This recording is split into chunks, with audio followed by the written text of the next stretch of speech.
মাহত জাগিৰোডত 10,000 টকা আমি দিব আহি যাম হবনে নাই এতিয়া 10,000 পাবই এখন মিটিংও সৰু হ'ব জাগিৰোডত কিমান নাম আছে জানো 40,000 মান আছে কোন মাহত মই 10,000 দিব আহিম কিন্তু 10,000 শেষ নহয় মই কলো ন এতিয়া নিত্য নাটিকা পিছতহে থিয়েটাৰ গতিকে 10ৰ পিছত 25,000 পাব আৰু পাবৰ কাৰণে বাচ্চা 3টা থাকিব লাগে গতিকে 25,000 সময়ত যদি বাচ্চা 4টা হৈ যায় তেতিয়াতো নাপাব 25,000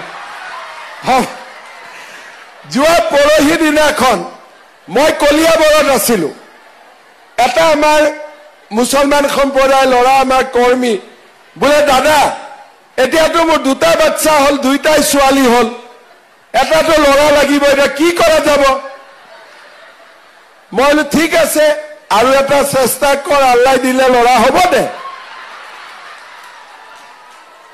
বোলে দাদা যদি ল'ৰা নহয় মই যদি 1 নম্বৰ নহয় 2 এডিআৰিৰ আমি পৰীক্ষা পাতো 3rd গ্ৰেড 4th গ্ৰেডৰ পৰীক্ষা যদি ফিজ লওঁ ক্যান্ডিডেট হয় 4 লাখ আৰু যদি ফিজ নলওঁ ক্যান্ডিডেট হয় 12 লাখ ফিজ কিমান 400 টকা তাৰ মানে অসমত এনেকুৱা বহুত দুখীয়া মানুহ আছে যে 400 টকা ইন্টাৰভিউটো দিব নোৱাৰে আমি কি সিদ্ধান্ত লৈছো এইবাৰৰ পৰা ল'ৰা ছোৱালী যদি গ্ৰেজুৱেট পাস কৰে প্ৰত্যেক ইন্টাৰভিউতে যাতে যাব পাৰে 1 বছৰৰ কাৰণে তেওঁলোকৰ বেংকৰ একাউণ্টত প্ৰত্যেক মাহত মই 2,500 টকা কৰি জমা দিম ভাল হ'ব নে বেয়া হ'ব নিযুত মইনা চাইকেল 300 টকা স্কুটি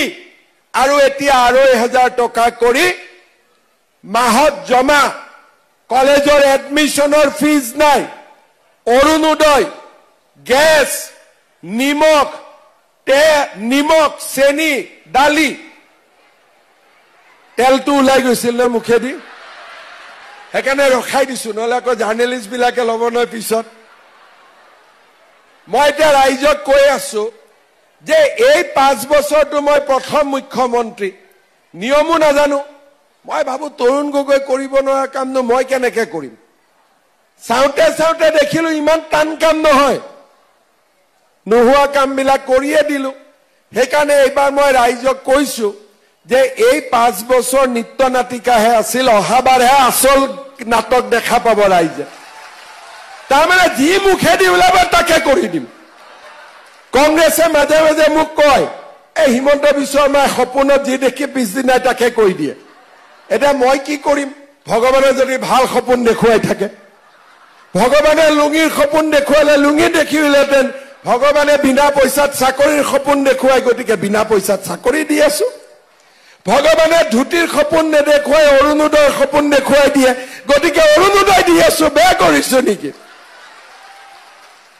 এতিয়া মাজে মাজে মোক কংগ্ৰেছী বিলাকে কয় এই ইটো বেটা এবাৰ ফচিলে কিয় বোলে মহিলাবিলাকক 10,000 দিম বুলি কৈ দিলে এটা কেনেকে দিব অলপ মাজে মাজে আপোনালোকৰো চিন্তা হয় পায় নে নাপায় হয় নে নহয় কংগ্ৰেছী মানুহবিলাকে মোক কয় আৰু আমাৰ মানুহকো কয় এইবাৰ আৰু কংগ্ৰেছ নিজিকে মানে বিজেপি নিজিকে কিয় নিজিকে বিজেপি বোলে মহিলাক 10,000 দিম বুলি কলে এতিয়াতো টকাটো দিব নোৱাৰিব গতিকে সকলো মহিলাই বেয়া পাব গতিকে এইবাৰ আৰু কংগ্ৰেছ আহিবই মাথাত গোবৰ সোমাই আছে ইহঁতৰ মাথাত গোবৰ সোমাই আছে জুন মাহত জাগিৰোডত 10,000 টকা আমি দিব আহি যাম হবনে নাই এতিয়া 10,000 পাবই এখন মিটিংও সৰু হ'ব জাগিৰোডত কিমান নাম আছে জানো 40,000 মান আছে হাত উঠাকচোন কোনে কোনে 10,000 পাব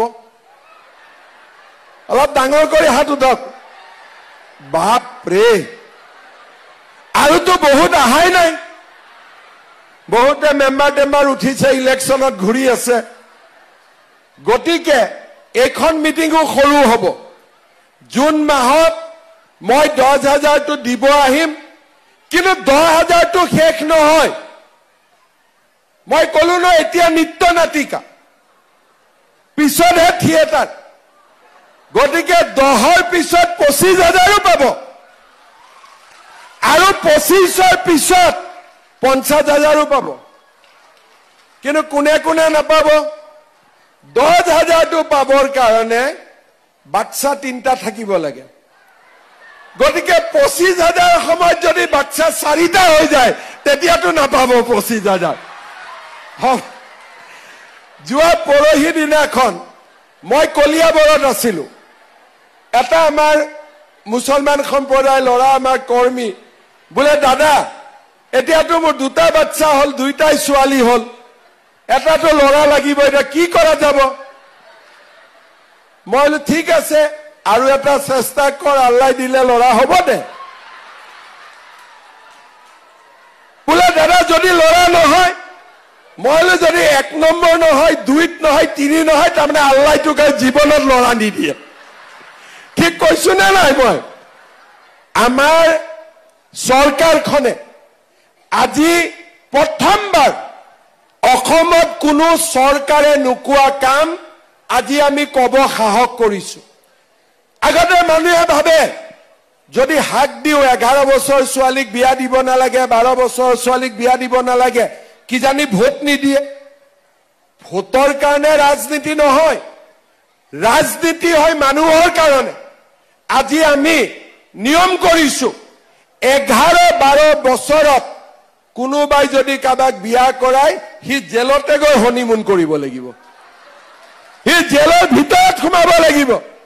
এতিয়া আমাৰ মুছলমান সম্প্ৰদায়ৰ ছোৱালীবিলাকক মই যেতিয়া হেলিকপ্টাৰৰ নামি লগ পাওঁ, সিহঁতি মোক কয় যে মামা আপুনি আমাক নতুন জীৱন দি দিলে, নহলে বাবাই আমাক বিয়া দি দিলে তেতিয়া আপোনাৰ ভয়ত বিয়া দিয়া নাই। মই ঠিক কৈছো নে নাই? আপোনালোকে শুনা পায়নে নাই এইবোৰ কথা?